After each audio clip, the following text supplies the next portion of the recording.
a first-year student from the Department of BA program. I'm your host today. It's my pleasure to welcome you all to another session. Kautilya School of Public Policy presents the 4th edition of Compass 2023. This session focuses on the topic, Tracking the India Way, Interpreting the Growing Assertiveness of Indian Foreign Policy.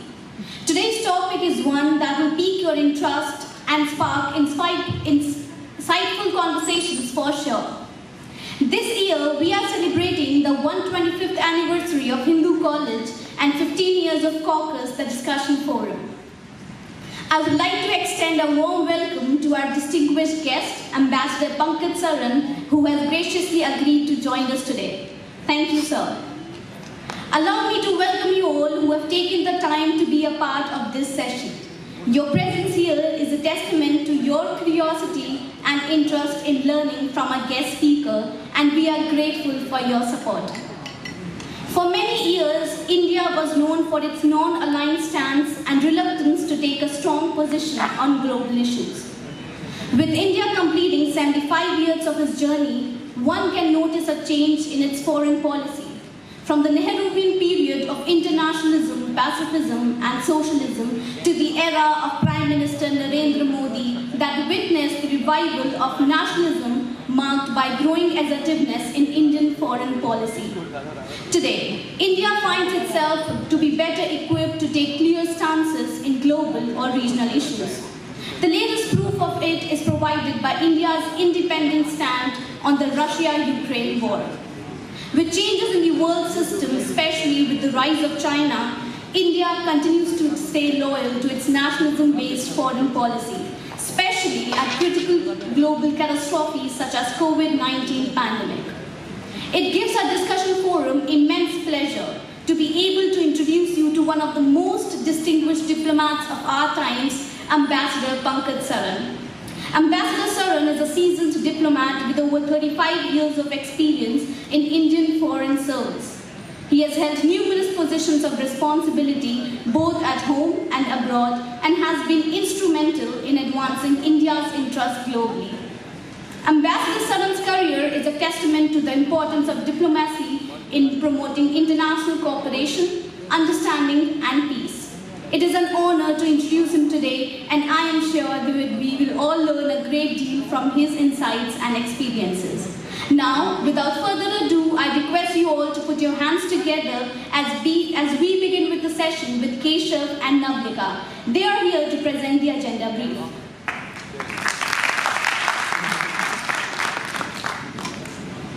We extend our warm greetings to all present here. I'm Keshav. And I am Navlika, and we will be presenting an agenda brief on the topic Tracking the India Way, Interpreting the Growing Assertiveness of Indian Foreign Policy. Now, what is foreign policy? Foreign policy can be understood as a country's strategies, principles, and actions on other countries and international organizations. And it won't be wrong to say that a country's foreign policy is a true reflection of its internal politics and its vision for the global society. Article 51 of the Indian Constitution lays down its foreign policy objectives. Indian foreign policy has taken its shape from its historical experiences, including the independence struggle from the British rule, the non-alignment movement during the Cold War, where India did not pick any of the sides, which helped it maintain its autonomy and avoided getting embroiled in the Cold War rivalry. But post-Cold War, she has seen a major shift in its foreign policy, from non-alignment to multi-alignment. India today seeks to establish more friendly relationships with more countries and various regional and international groupings. Today, India sits on a very vital position in the international arena, where it seeks to become a voice for the global South, and it also seeks to exploit all the opportunities present in the global platform. And a classic example of it comes at the time of Ukraine-Russia conflict. Russia invaded Ukraine in 2022, and India's approach to this complex and multifaceted problem has been one of neutrality. Today, the way India manages its relationship with both United States and Russia sends an important message to the entire international community that India is no longer willing to compromise on its own goals. India is playing an assertive role in climate change and international politics revolving around it. As a developing country, we have substantial number of population which is vulnerable to climate change. By not compromising with our developmental goals, we have kept our net zero target as 2070 under the Panchayat initiative launched at Conference of Party 26 held at Glasgow. India is co-founder of International Solar Alliance, which aims at deployment of solar energy. This graph depicts the global disparity in carbon footprints. Next slide, please. Geopolitically and strategically, Indo-Pacific is an imperative space. Growing Chinese footprints in the length and breadth of the region is a matter of concern. Quadrilateral Security Alliance is a strategic forum comprising of India, Japan, US and Australia.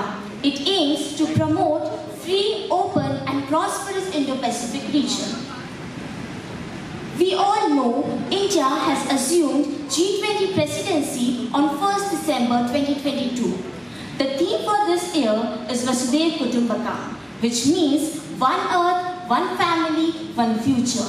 It takes into account recent developments in all human circumstances which we have collectively failed to appreciate. The G20 Troika comprises of previous, current and future presidency holders. And for this year, these countries are India, Indonesia and Brazil. And these all are developing countries. So this is a unique opportunity to view at development from the perspective of developing world. This is an unprecedented year for India to act as a torchbearer for developing nations in these tumultuous times of geopolitics. Thank you.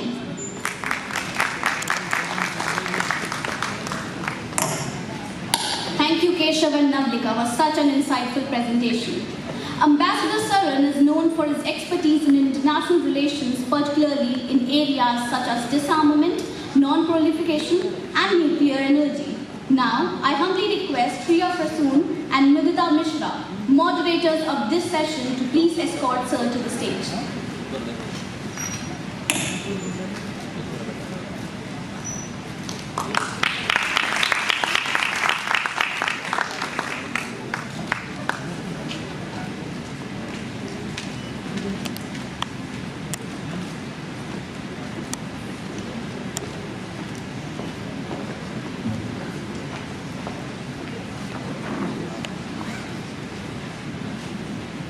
Now, I would like to hand it over to our moderators.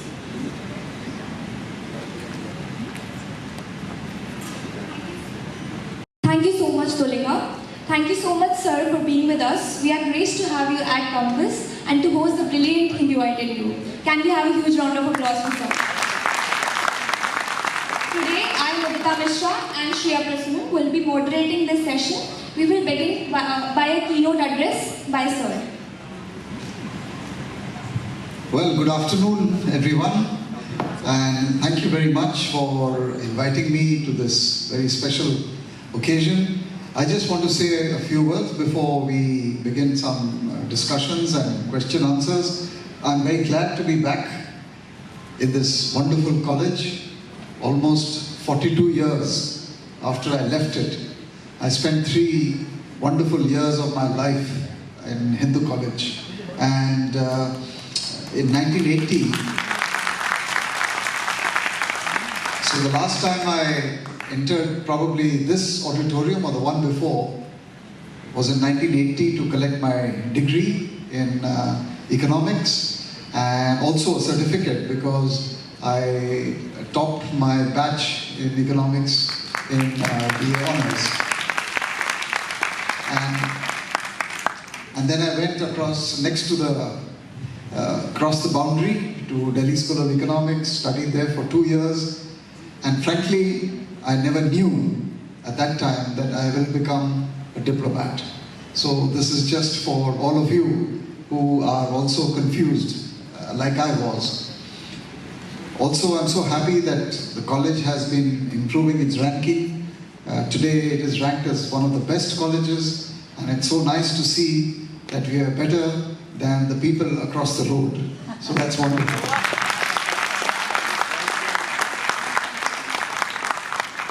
Of course, you must also know that the college has a fantastic alumni, extremely distinguished people in public policy, in sports, in literature, in arts, business, in the legal field. So I think the Hindu College alumni is an extremely celebrated and accomplished body, and I'm very proud to be a part of the Hindu College alumni. So these were just a few things which I thought I would share with you. Now on the topic, the India way, I would strongly recommend all of you to read Dr. S. Jayashankar's book on the India way, because he talks about, it was written and the first edition was released in September 2020. That was the hardcover, and he traces and argues what is the India way for Indian foreign policy. And if you read that book, it's very easy reading. It's very cerebral, very a deep book. You will be able to appreciate where we are today as a nation and why foreign policy and foreign affairs are relevant to your lives and to the lives of all Indians.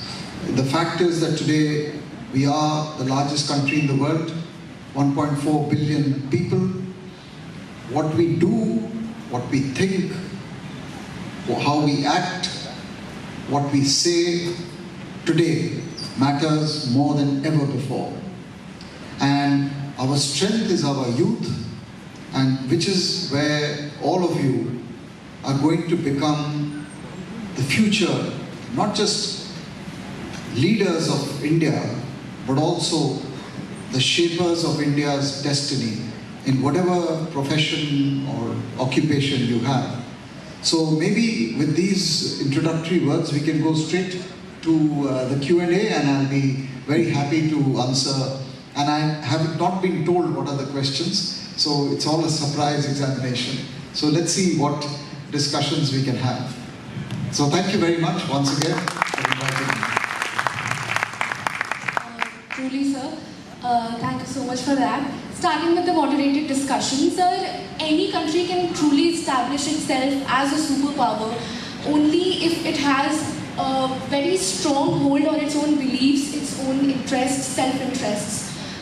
So my question would be how India's foreign policy, the developments in India's foreign policy in current times differ from the past. How have they evolved over time? Yeah, that's a good question. I think if you look at 2014, when the current government under Prime Minister Modi came to office, you will remember the majority in which he was elected, the BJP came to power, there was a new excitement in the air, etc. And now from 14 till now, 8 years, what we have seen is that this new energy and this new belief is visible in all areas, not just foreign policy. But to answer your question, I think I would list 4 or 5 basic attributes or characteristics of why today is different from the past. The first is a much greater degree of self-confidence and self-belief in ourselves as a nation. Because that is the starting point. You have to know that what you're doing is right. You can make mistakes. It's allowed to make mistakes. But you should at least have the minimum self-confidence about who you are. Whether you're an individual at home, or a student in a class, or a nation among 200 other nations on the global arena. The actor is the same, the scale is different. Second characteristic is of this where we are today, the attitude is much more ambitious about India and about where India should be. So that level of ambition is definitely higher than in the past. So the result of this is that India, in the global stage, is pushing the boundaries of its opportunities. It is trying to break through certain glass ceilings which existed for us in the global stage. And this has manifested in different ways, which we can discuss. Third is, the attitude is very hard-headed today, in a sense of where India's national interests lie and what are those national interests.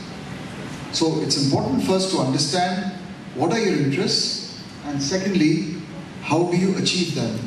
So when I say hard-headed, that means it is distinct from being moralistic or romantic or hopeful, because the attribute of a big power, such as the United States, China, Russia, Europe, is that beneath the veneer of the softness, there is a very strong understanding of what their national interests are. The fourth attribute of today, which is different from the past, is that today our policy is very firmly rooted in our culture and in our civilizational heritage.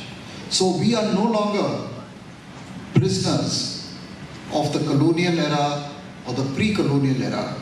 We are today saying that there was an India 200 years ago, 500 years ago, 800 years ago. So we were not born yesterday. So we are a civilizational state. We are India. We are on our own. I mean, there is something which is an Indian civilization, which is not Western civilization, it is not Chinese civilization, it is not Persian civilization, it is not Greek civilization. So that is the other element of what we are today. And therefore, there are things from our past that we are trying to convert into policy, such as lifestyle for environment, such as promotion of yoga, such as the promotion of the idea of Vasudhaiva Kutumbakam. These are all Indian ideas. And the last, I would say, is a much better awareness of the global strategic environment. So that you must know when you do anything in life, or when you're crossing the road, for example, you look left, you look right, you look at the traffic, you know what time of the day the traffic is heavy, what time it is light, what kind of traffic flows on the road, and then you decide to cross the road or not cross the road. The same applies to the world stage. You're looking all over you and saying, where is the danger, where are your friends, where are your enemies, which is that way to go to advance your national interests. So these are, I would say, the main characteristics of today's foreign policy, which is seeking to transform India and achieve India's potential.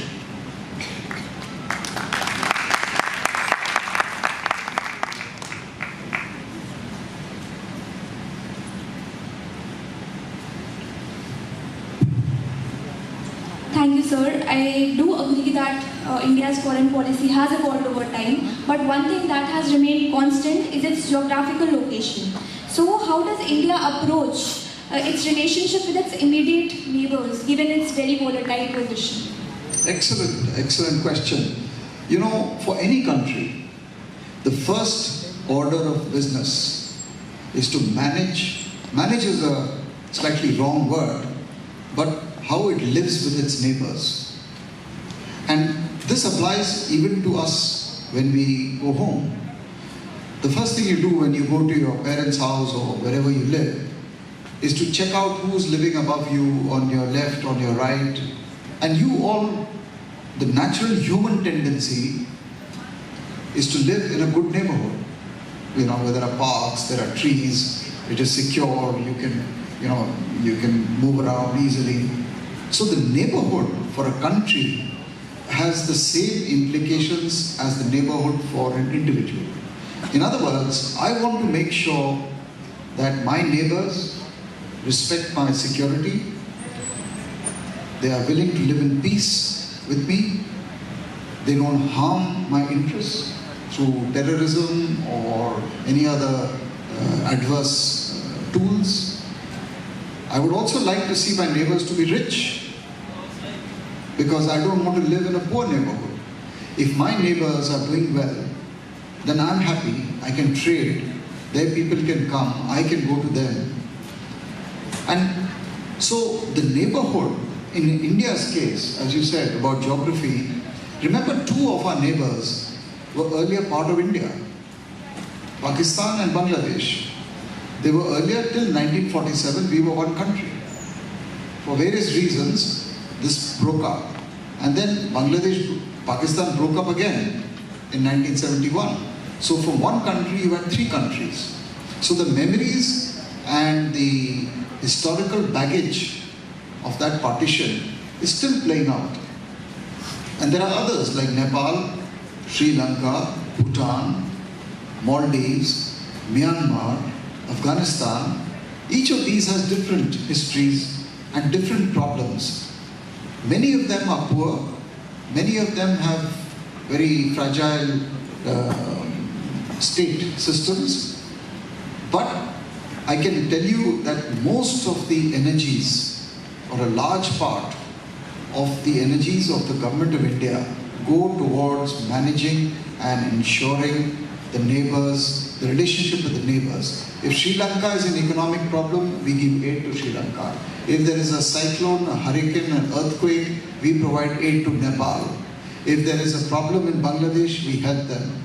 If Bhutan wants money to develop its hydropower, we give money to Bhutan. If Afghanistan is facing terrorism problems, or if Pakistan is using its soil to export terrorism to India, then I have a different approach for that, which is very different from my approach to a friendly country like Bhutan. So, neighborhood first policy is the fundamental pillar of the overall global foreign policy.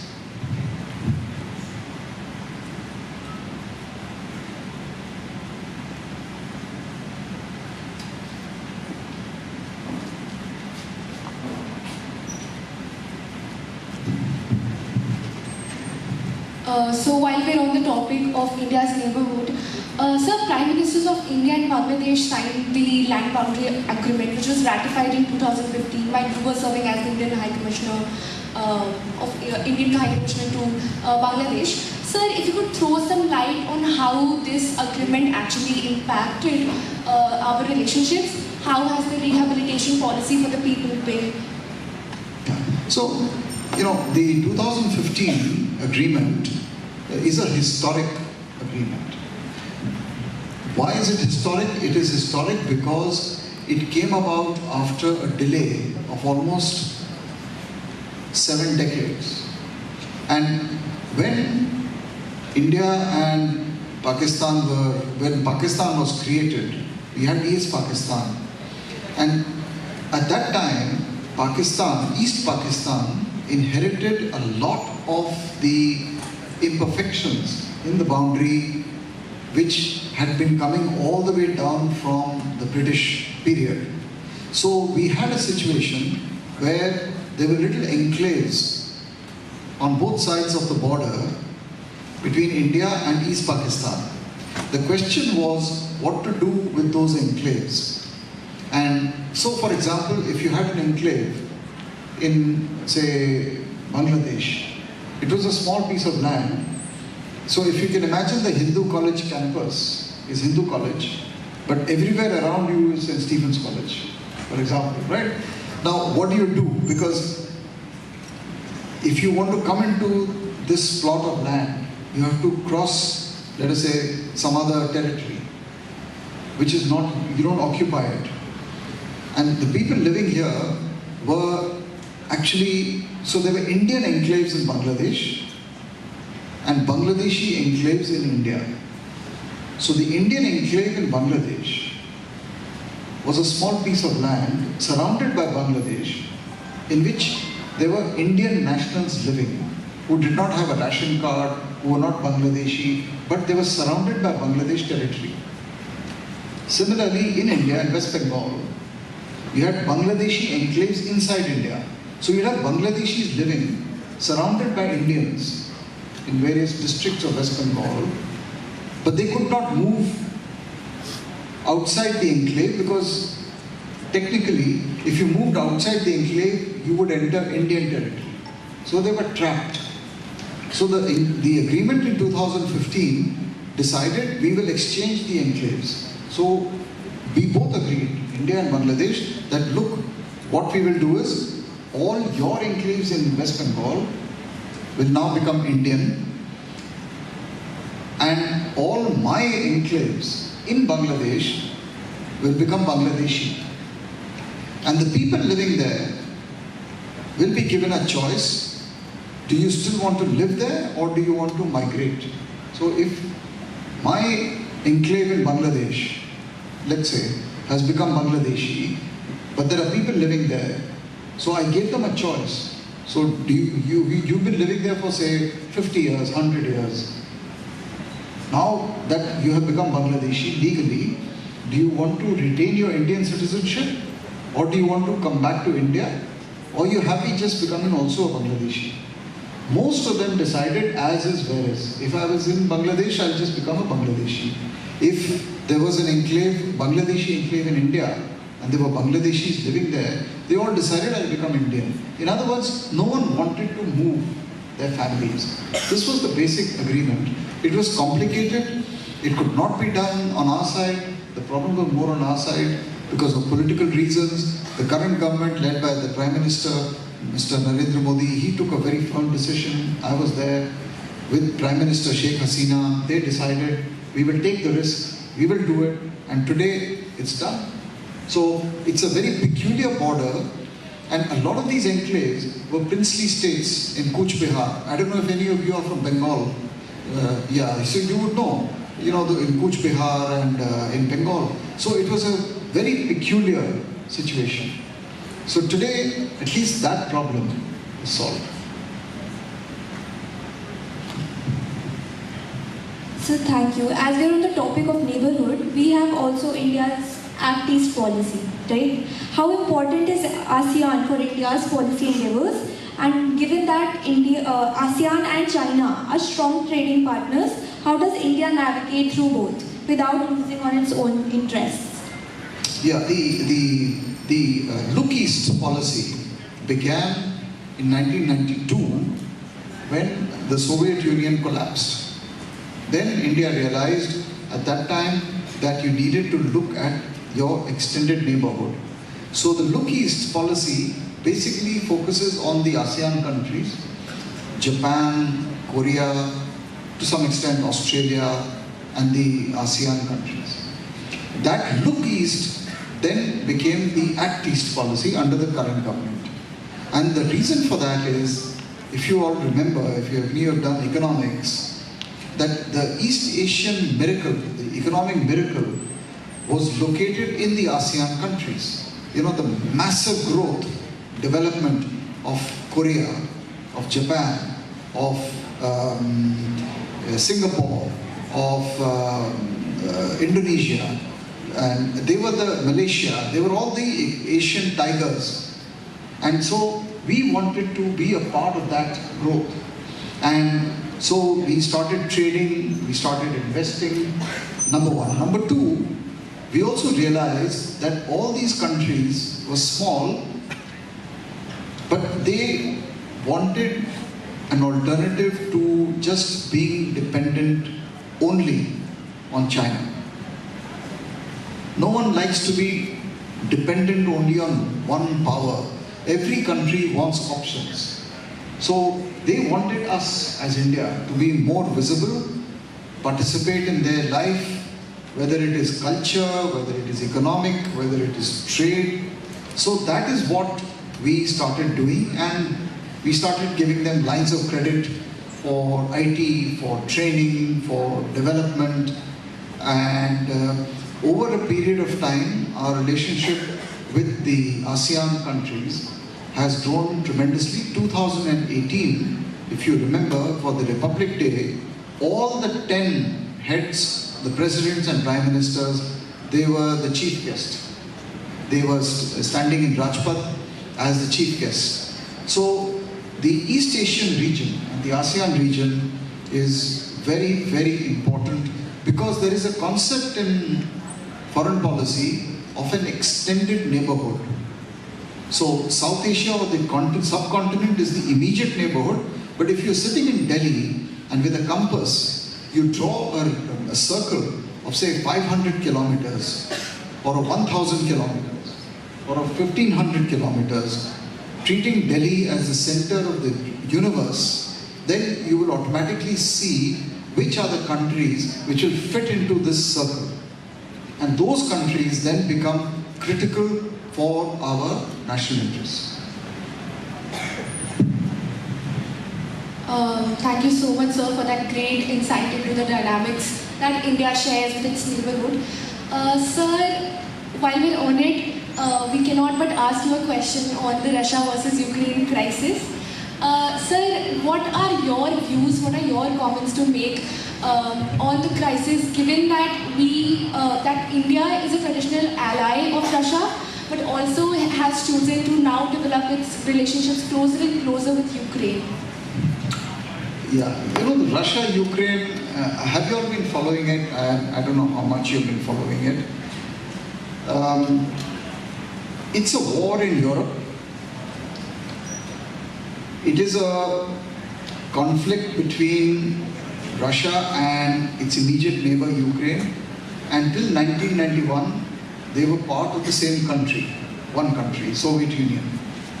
And so, in these 30 years, there has been a lot of tension between the two because the people at one level are the same. They are Slavic people.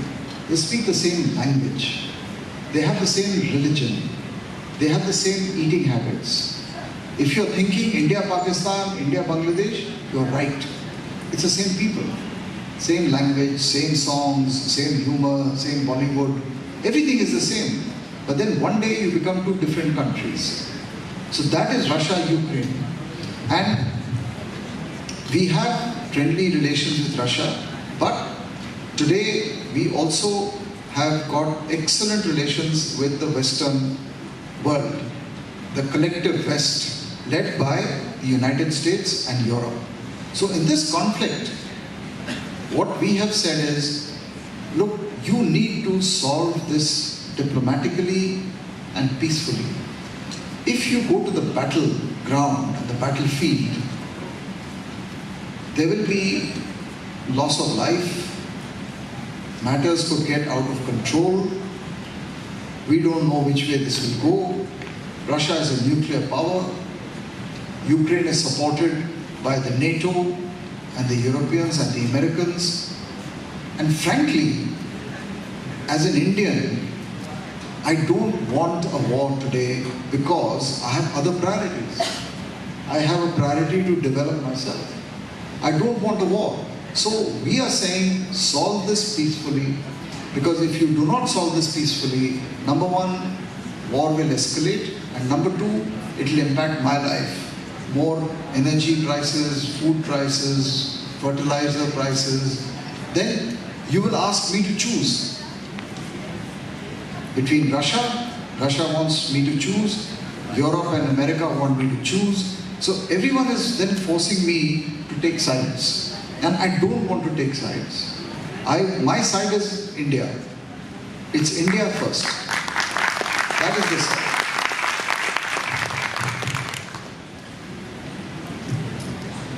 A very brief follow-up to that, sir, as you say that for us, India comes first, truly. But we all know the complex angle that the three major powers, the US, Russia and China, share with each other.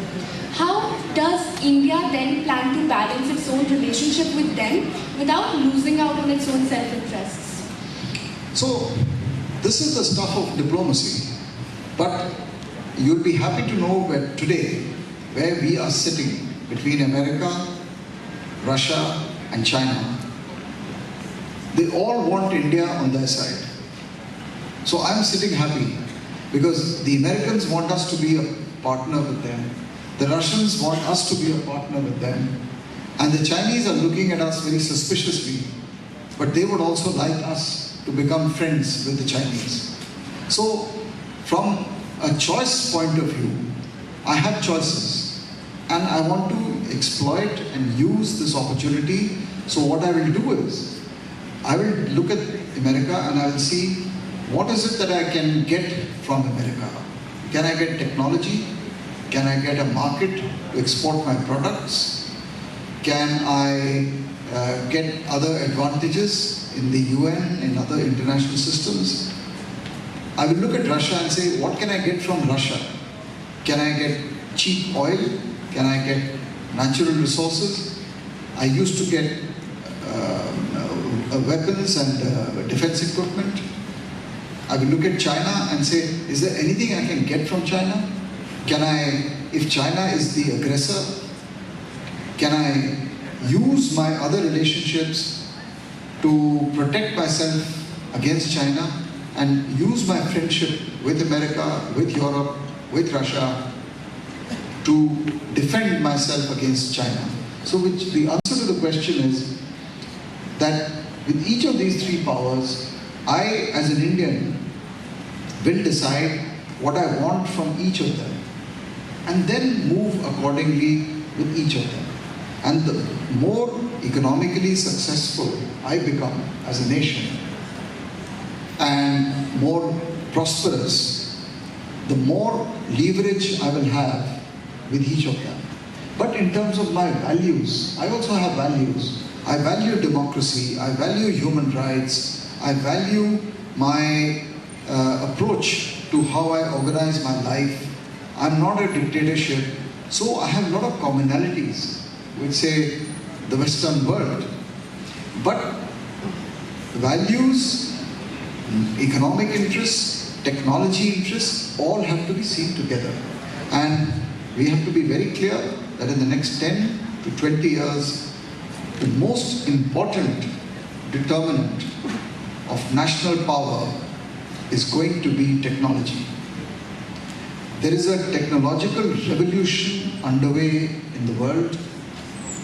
And if any of you go to Bangalore and Hyderabad and Chennai and other parts, you will see how kids of your age and maybe a little older are leading the technological renaissance within India.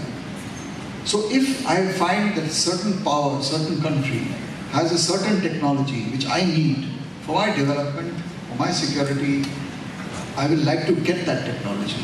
So for each of these three, I will choose what suits me, and then I will ask myself, what do they want in return from India? Because there are no free lunches out here. So it's all transactional. You give me something, I give you something. So this is the way we are doing it. We are not in the business of getting into alliances. You know, the Cold War was us versus them. Communism versus capitalism. Democracy versus dictatorship. India does not accept that the world can be divided into these sharp divisions. India sees itself as India and with the ability to deal with every single major power. But where there is aggression, like in the case of China, we have a different approach. So thank you for that answer. I do believe that, and everyone here would believe that for any country, it's very imperative to have its stronghold and not only give to the world, but also get back whenever we are in need and what the world can also give us. So given the recent changes in that the world is seeing in terms of its global affairs, in what ways is India's G20 presidency significant for its own as well as the subcontinent's sake? And will it represent the voice of the Global South? Yeah, this is the first time India has become president of the G20. You remember, the G20 was created in 2008 after the Western financial crisis. And at that time, the first 2-3 summits of the G20 were held either in London or Washington, because that was the capital of the rich world, the industrialized world. It is only today that this presidency has now, last year it came to Indonesia, now it has come to India. So for India, it is a huge opportunity, because over these years, from 2008 till 2022 or 23, we have massively developed our economic size. The size of the cake has grown. So India has become very significant in the global economic architecture, and therefore the G20 has become very critical from an economic point of view for India, and India has become important for the G20. The G20 basically is a combination of it's a self-selected group. These 20 countries were not elected by anyone. They were not elected by the United Nations. They chose, it was by invitation. So India is part of this, and that is first and foremost a great tribute to India's role in the world. Secondly, today, when the world is divided so badly since last year, what the Prime Minister has said in many forums, India will try to find areas that unite and not focus on areas or issues that divide. There is enough division. The West versus Russia, the United States versus Russia, the United States versus China. Do we want to get into that? No, we do not. We have our own problems to take care of. So the G20 is an opportunity for India to play its role to resolve and bring countries together. And in this context, India's leadership of the Global South is very important, because India today represents the vast majority of the world. Remember that if you remove the 28 or 29 countries of Europe, United States, Japan, Korea, Australia, etc., you're still left, and Russia, who are parties to this conflict, you're still left with about 160 or 170 countries in the world. That is the Global South. And that is what India is saying, that India empathizes with the Global South. We are not interested in the war. We want to develop. We want to feed our people. We want to educate our people. We want to skill our people. I need peace for that. I need stability for that. I do not need another world war. It's not in my interest. This is the message coming from India on behalf of the Global South. Because everyone in the South is saying, we do not want to go back to where we were in the 1960s and 70s. And we want stability. We want investments, we want jobs, we want to help our people to shape better lives. This is the Global South. And this is, we want predictability of energy, of food, of fertilizer. So all this is the agenda of the South. And this is why India is becoming that voice. Sir, as you mentioned that now our goal is stability, we want jobs. I believe that is possible when there is globalization in the world. But in the current times, developed countries have openly started again talking against globalization with slogans such as America First, taking the forward seat.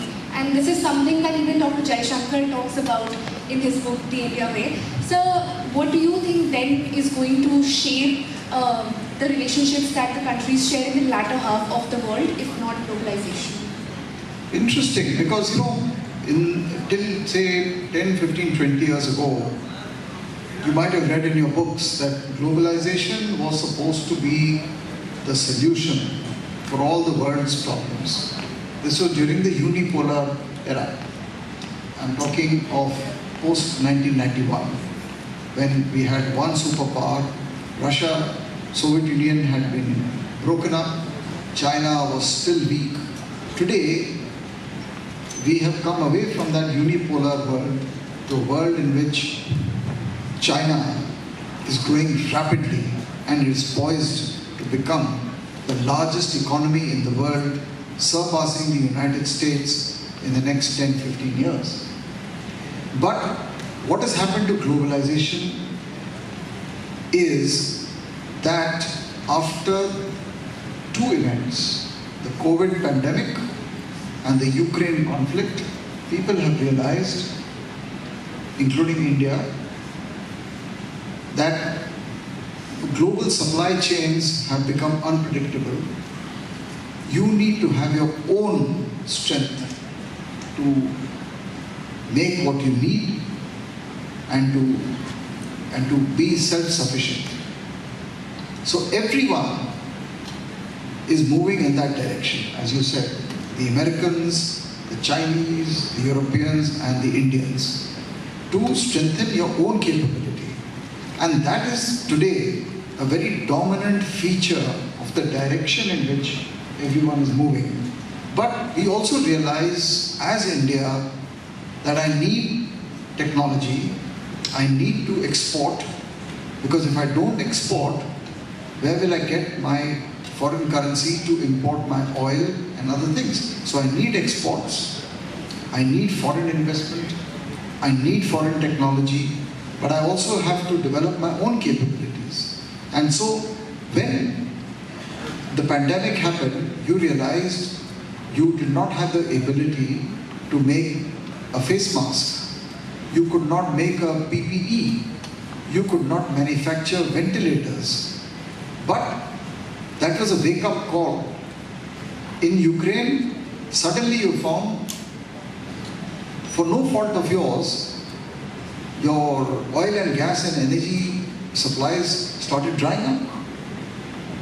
You did nothing about it. You were just an importer. So these unpredictabilities are the reason why country after country is going towards, I would not say deglobalization, but a combination of building your domestic strength, strengthening your manufacturing, your own capabilities, coupled with finding supply chains which are resilient, which are trustworthy, which are safe, and which are dependable. If I'm importing a raw material, then I have to make sure that I continue to import my raw material. So I have to be careful from where I get my raw material. But I also need markets. Today, the United States has become our biggest trading partner. But I'm also developing, so the Atmanirbhar Bharat campaign is to make sure that I build more factories, I build better infrastructure, I become the pharmacy of the world, all of these things which are happening as we speak. So, due to the paucity of time, now we have come to the end of the moderated discussion, we now open the floor to the audience. We can take only one question.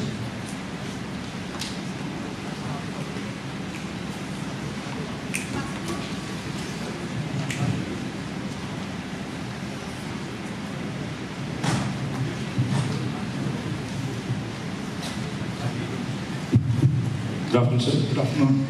Thank you for the talk. Sir, I wanted to ask if you also look at foreign policy and I'll also look at trade in the same way.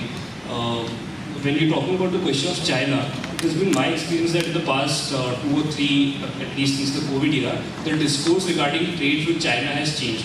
It was always that you're importing cheap stuff, but of late, it is accompanied by a lot of nationalistic pride as well. So do you see that this kind of discourse will actually can lead to sectarian or let's say protectionist? What I'm basically trying to say is that people may hijack the discourse to account for more protectionist measures as well. And how do you see that reconciling? Or is that China purely a security issue and does not feature in the news? No, the trade with China is completely imbalanced. You know, we have a huge trade deficit with China. And this deficit is growing. Chinese exports to India have been progressively growing even during the border clash in 2020. Whereas our exports are not growing at the rate at which they should. So the question we have to ask ourselves is, are we comfortable with living with such a massive trade deficit with China? Number one. Number two, are there any solutions? So if China is exporting $90 billion to me, and I am exporting only say $15 billion or $20 billion, what will it take for me to increase my exports or double it to 40 billion, 50 billion? What should I do? Is the problem with me that I can't manufacture or I have nothing to export? Or is the problem in China that they have blocked the market to Indian products?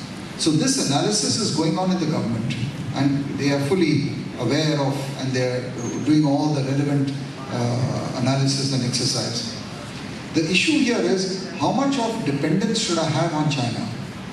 Considering that in 2020, while we were in the midst of the pandemic, we had a very serious border clash with China and our soldiers died and China has been showing an aggressive position on the border. They have violated all the agreements on tranquility and peace. So China is the belligerent and it is my greatest threat to my national security.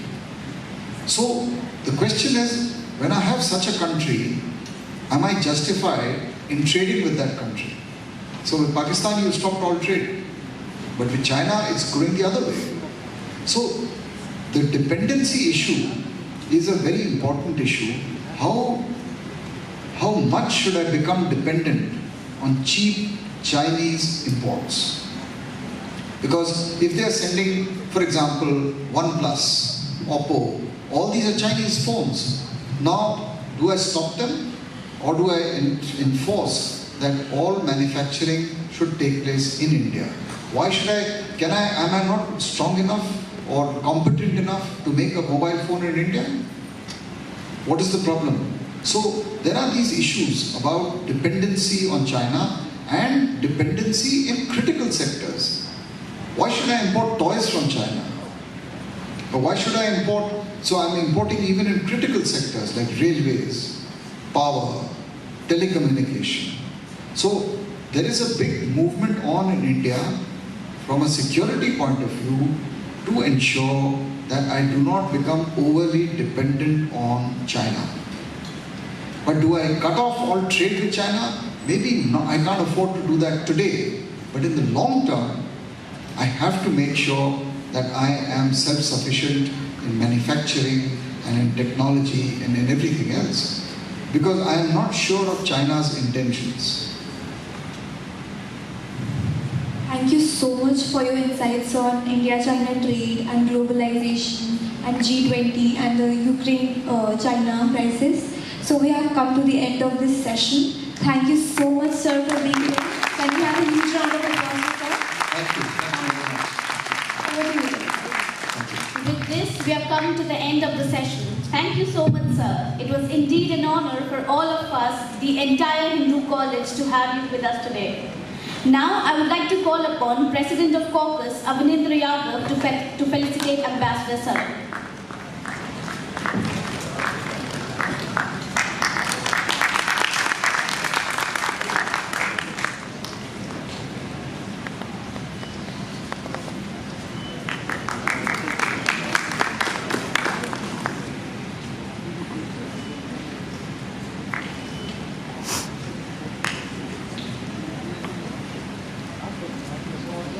Thank you so much, everyone, for sitting patiently and listening to sir. Thank you.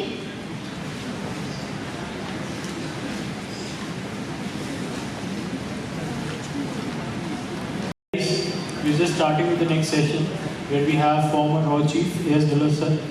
So you can buy the copies for his books from outside auditorium and sir will be happily signing them after the session. Thank you so much.